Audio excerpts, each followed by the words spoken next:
Queridos, mais uma exposição bíblica. Dessa vez eu gostaria de falar para os amados que essa exposição que eu vou fazer hoje, ela é fruto de uma conversa informal que eu tive na casa de uma grande amiga, de uma família muito maravilhosa, e nós estávamos falando sobre um assunto livre-arbítrio. Então, o tema de hoje, no qual nós iremos falar, é livre-arbítrio segundo o calvinismo e o arminianismo. E claro, nós teremos um texto base. Nosso texto base se encontra em João, no seu capítulo 3, no seu versículo 16, sendo que esse versículo eu só falarei no final e terá um motivo pelo qual irei falar. Então, queridos, eu gostaria de esclarecer que hoje eu irei falar de duas correntes teológicas, dos quais eu achei importante falar, tendo em vista que nessa conversa a gente ficou entre o livre-arbítrio ou não. E hoje eu não vou dizer aqui, eu não vou defender a nenhuma corrente teológica e nem mesmo vou dizer sobre o que o Frutificai vem assim entender como verdadeiro segundo as Sagradas Escrituras. Mas eu vou falar e vou esclarecer aqui essas duas correntes teológicas, que é o calvinismo e o arminianismo.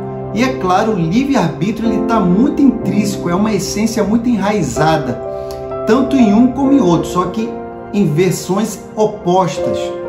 Então, querido, se você gosta de elemento assim que dá, se você gosta de estudo que realmente dá esclarecimento, que realmente dá embasamento para você saber das partes teológicas, então você está no local certo, você está no canal no qual você encontrou é o Frutificai Oficial. E para isso, eu não posso deixar de pedir aqui que você se inscreva, você compartilhe, você coloque nas suas redes sociais e também possa nos ajudar, porque afinal de contas é um trabalho de amor que nós fazemos e com certeza nossa recompensa vem do Pai e eu sei que Ele tem olhado por nós.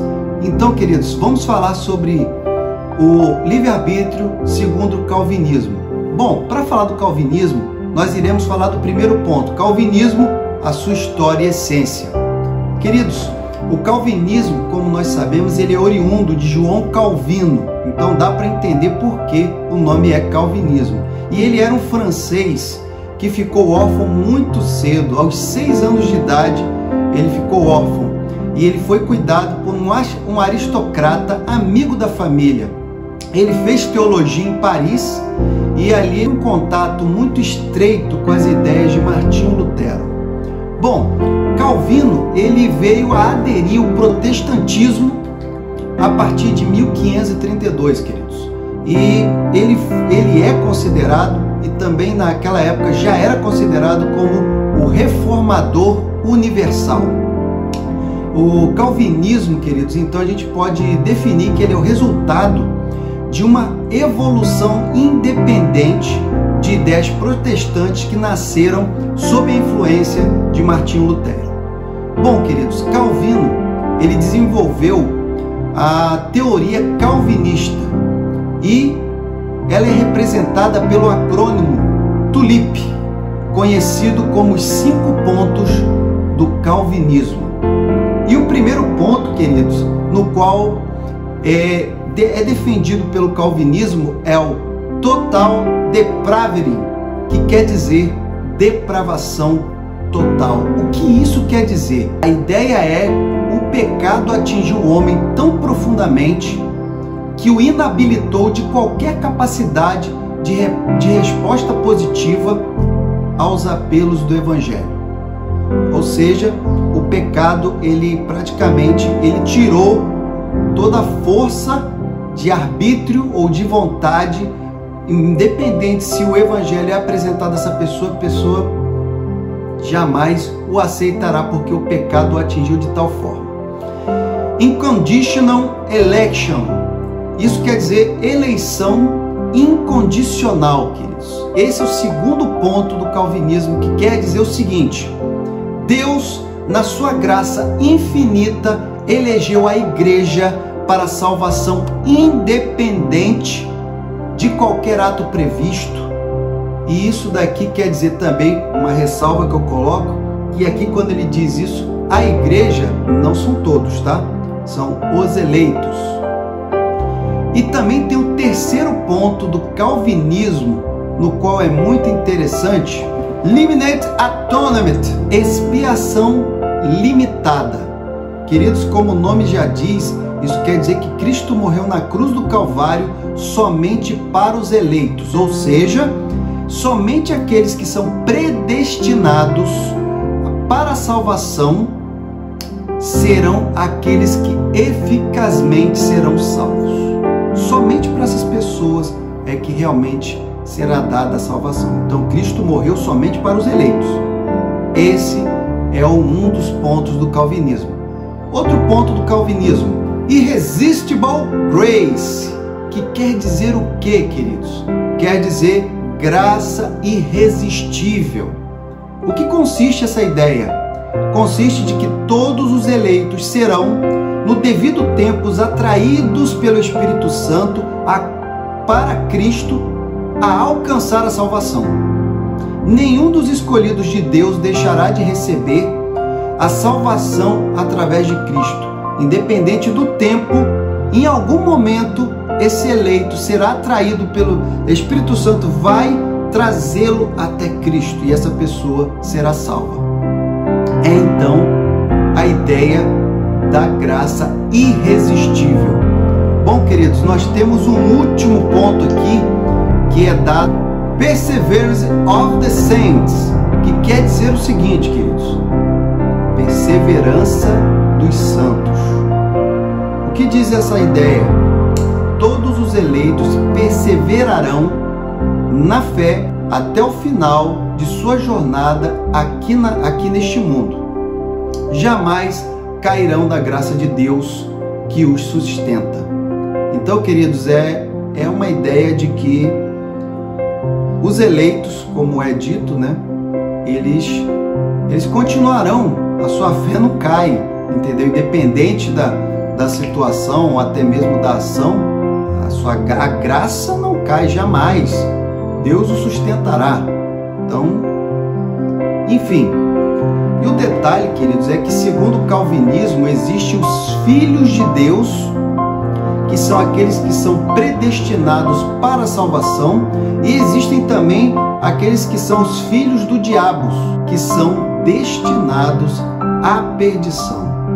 Segundo os calvinistas, queridos, Caim, ele foi predestinado para a perdição. Tanto é que ele foi aquela pessoa que matou o seu irmão, e a partir da sua descendência é que vem os filhos da perdição. Bom, queridos, falando sobre isso, eu também queria fazer uma ressalva muito rápida, sem nenhuma demora, de que, ao contrário do que muitos pensam, esses 5 pontos dos quais nós acabamos de falar sobre o calvinismo não foi escrito por Calvino. Bom, então se não foi Calvino que os escreveu, quem foi? Foram formulados pelo Sínodo de Dort. Queridos, é incorreto então a gente falar que esses pontos foram fundamentados bem da doutrina ensinada por Calvino, porque tanto foram esses 5 pontos, eles só foram elaborados 54 anos depois da morte de Calvino. Então eu queria deixar aqui bem claro que eu não estou defendendo nem a doutrina calvinista e nem arminiana, mas estou aqui expondo à luz aqui tudo que é dito a respeito. E é claro que existem muitas ideias sobre o calvinismo, como por exemplo, o único ser humano que teve livre-arbítrio foi Adão, e a partir do momento que Adão pecou, ali não houve mais livre-arbítrio, o livre-arbítrio acabou na humanidade.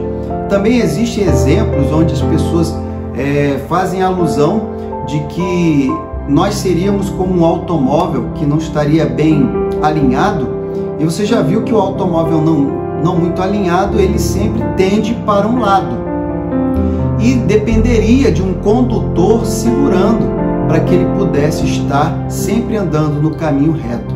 Então isso seria como um ser humano sem livre-arbítrio nenhum. Ele depende da graça, ele depende do Senhor, porque ele é um eleito. Então o Senhor estaria ali o guiando, e ele nunca sairia, mas ele, por sua vontade própria, pelo seu ser humano, pelo que pelo pecado original, ele sempre tenderia a estar errando. Bom, queridos, são analogias que são usadas não somente pelo calvinismo bem, vamos dizer, raiz, como também atualmente nós ouvimos muito falar sobre isso. Mas agora nós vamos falar sobre o arminianismo, a sua história e essência, queridos. Vamos falar um pouco sobre eles. Nós sabemos que o arminianismo ele é oriundo de Jacó Armínio. E mais uma vez nós entendemos por que o arminianismo tem esse nome, né? E foi oriundo de um teólogo holandês que também ficou muito órfão, mas dessa vez da parte de pai, aos 6 anos de idade. E ele veio posteriormente ter a sua mãe, seus irmãos e parentes mortos através de um massacre espanhol que aconteceu no ano de 1575. Amados, ele estudou teologia. Enquanto ele estudava, ele tinha professores que o ensinavam contra o calvinismo. Eles iam oposto à ideia do calvinismo, e porque eles tinham a ideia de que Deus pregado e ensinado através do calvinismo era como se fosse um Deus tirano. Então ali Jacó Armínio, estudando nesse colégio, ele teve essa influência. Então ele começou a elaborar uma teologia que pudesse competir ou se opor à teologia reformada dominante que era de Calvino. E vale lembrar que também, voltando um pouquinho, os calvinistas eles estão enraizados nas igrejas que são reformadas. E aí não precisamos falar das quais, porque todos conhecem quais são as igrejas que são consideradas reformadas e até teologias reformadas, tá, queridos? Dando continuidade aqui, nós também sabemos que Armínio começou a elaborar 1588, meus amados. Esse pastor Armínio, ele em Amsterdã, ele ganhou muita reputação a partir do momento em que ele foi pastor num lugar muito grande. Então a sua reputação começou a crescer, ele começou a ser uma pessoa relevante dentro da teologia, inclusive, e ele veio a se casar com uma mulher aristocrata, no qual lhe deu garantia de circular livremente entre os comerciantes e os influentes e os líderes mais influentes daquela região. Então tudo colaborou também para que ele pudesse falar bastante livremente. E um fato muito curioso é que a morte de 2 professores de teologia acabaram abrindo caminho para que Jacó Armínio pudesse então ser o professor de Leyden em 1602, queridos. E nesse momento então ele começa a ensinar teologia, e a sua tese, como nós estamos falando desde o início, era exatamente discordar sobre todo e qualquer ensinamento de Calvino. E aí nós podemos dar umas ideias centrais aqui, das quais ele refutava, como por exemplo, ele dizia que o pecado jamais inabilitou o homem totalmente, de forma que ele não poderia usar as suas faculdades para que ele pudesse entender e aceitar a obra redentora de Cristo. Ele não entende que o pecado fez isso com o homem e que muito menos cerceou ou então anulou a capacidade do homem de aceitar e entender a obra redentora de Cristo. Segunda coisa que Armínio diz, ele acredita que Deus, ele veio para todos, ele veio para salvar todos e não somente os eleitos. Ele entende que o Senhor enviou a terceira pessoa da Trindade para atrair a todos os homens a Cristo, e não somente os eleitos. Outra ideia é que o homem primeiro exerce o seu livre-arbítrio para depois ele nascer de novo. Ou seja, primeiro ele vai tomar conhecimento do Evangelho, vai tomar conhecimento da obra redentora e de quem é Cristo, vai entender isso, vai aceitar e depois ele vai ter a obra transformadora de nascer de novo. Bom, queridos, assim como o calvinismo também existem ideias centrais dentro do arminianismo. Eu gostaria de compartilhar com os amados para que nós pudéssemos aqui fazer um censo e você que está atrás dessa câmera pudesse analisar e ver o que você imagina, aquilo que você tem por opinião, o que você entende por certo e aquilo que você entende por errado, mas tendo por ressalva que o que vale mesmo não são teorias ou correntes teológicas, e sim a palavra de Deus. Já o arminianismo, ele é representado pelo acrônimo FACTS, e nós vamos entender. A primeira ideia defendida pelos arminianos é Freed by Grace to Believe, que quer dizer livre pela graça, queridos. Freed by Grace. E o que quer dizer isso? O homem é dotado de vontade livre e que a graça é irresistível. Então vamos aqui falar rapidamente. O homem, ele ainda tem a sua faculdade de poder escolher, e a graça de Deus, a obra redentora do Senhor, ela é sim irresistível. A pessoa consegue conhecer e consegue falar que não deseja. Não, ao contrário do que diz os calvinistas, os quais entendem que é irresistível. Bom, segundo o pensamento dos arminianos, é atonement for all, que quer dizer expiação para todos. A ideia é que a morte de Jesus Cristo oferece para salvar a todos os homens. No entanto, cada homem deve exercer a sua livre vontade para aceitar a Cristo. Então aqui ele está dizendo que a expiação, ela veio acontecer para todos e não somente para eleitos ou filhos de Deus. Ele veio para todos. Mas no entanto, para que isso tal tenha efeito, tem que exercer a sua vontade de aceitar. Mais um elemento do arminianismo seria conditional election, que quer dizer eleição condicional. Não é inconditional, é conditional, queridos. Então aqui está dizendo que a eleição é baseada no pré-conhecimento de Deus.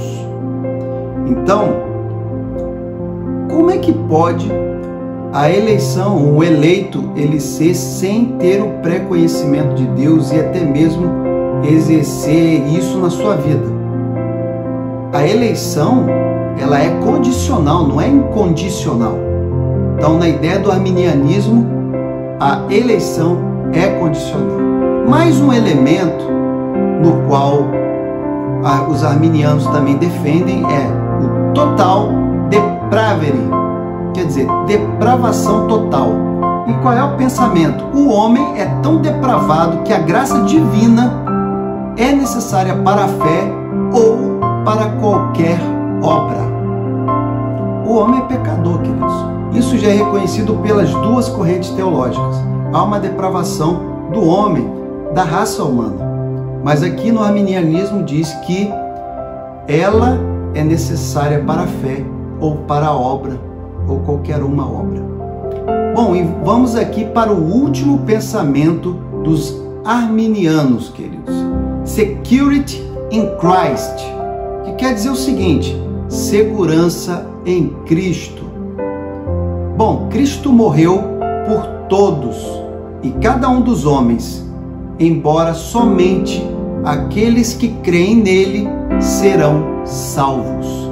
E mais uma vez é uma ideia que reforça que a pessoa, não adianta, sim, Cristo morreu por todos, mas quem terá direito à vida eterna, quem realmente estará sendo salvo, serão aqueles que crerão em Cristo. Essa é uma parte no qual os arminianos eles defendem. Aqui, como último, eu gostaria de trazer o nosso texto base para nós podermos entender como estudar a palavra. Você ter o aprofundamento daquilo que lê é importante, porque tanto os calvinistas como os arminianos, eles leem João 3,16, mas eles falam de forma diferente. O que diz João 3,16? Ele diz: porque Deus amou o mundo de tal maneira que deu seu único Filho, para todo aquele que nele crê não pereça, mas tenha a vida eterna. O que diz os arminianos? Ele diz que a expiação é universal. Ela diz que Cristo morreu para todos e por todos. E o que diz os calvinistas?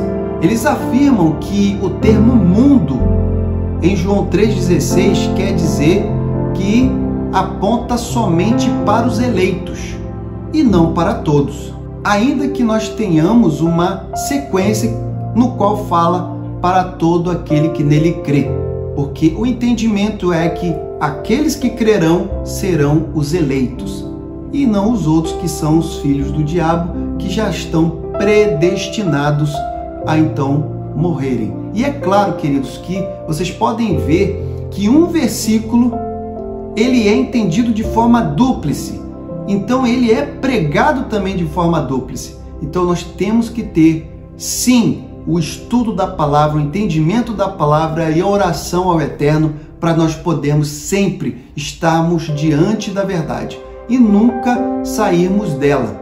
Então, esse estudo foi exatamente não para defender uma corrente teológica, ou não para ter uma oposição a outra, fazer isso ou fazer aquilo. Se vocês gostaram, vocês podem me dizer aqui se vocês querem que eu fale algo mais profundamente sobre um ou sobre outro. E se até mesmo se vocês querem saber da nossa opinião. Mas o que nós estamos aqui apresentando, como está o livre-arbítrio entre os dois, o arminiano e o calvinismo. Você pode entender que no calvinismo o livre-arbítrio ele é totalmente cerceado pelo pecado. Você não tem livre-arbítrio, uma vez que existem os filhos de Deus, que são os eleitos. Então quer dizer que independente do tempo, em algum momento da vida, a graça o alcançará, o Espírito Santo o levará até Cristo e essa pessoa será salva. E para os arminianos, não. A pessoa deve desejar, querer ser salvo, independente se a pessoa hoje foi salva, porque entendeu a obra redentora de Cristo, mas no decorrer da sua caminhada, ele deve querer ser salvo sempre. Porque se isso veio a decair e a sua vida vem a sair, vamos dizer, do rumo dos princípios de Deus, como que essa pessoa pode ser salva? Então, são dois pensamentos totalmente diferentes, totalmente opostos. Espero ter abençoado a tua vida, espero ter trazido aqui luz ao teu entendimento e que o canal possa então ser o alvo de bênçãos para ti, para a tua família e com certeza a tua caminhada cristã. Que Deus abençoe em nome de Jesus.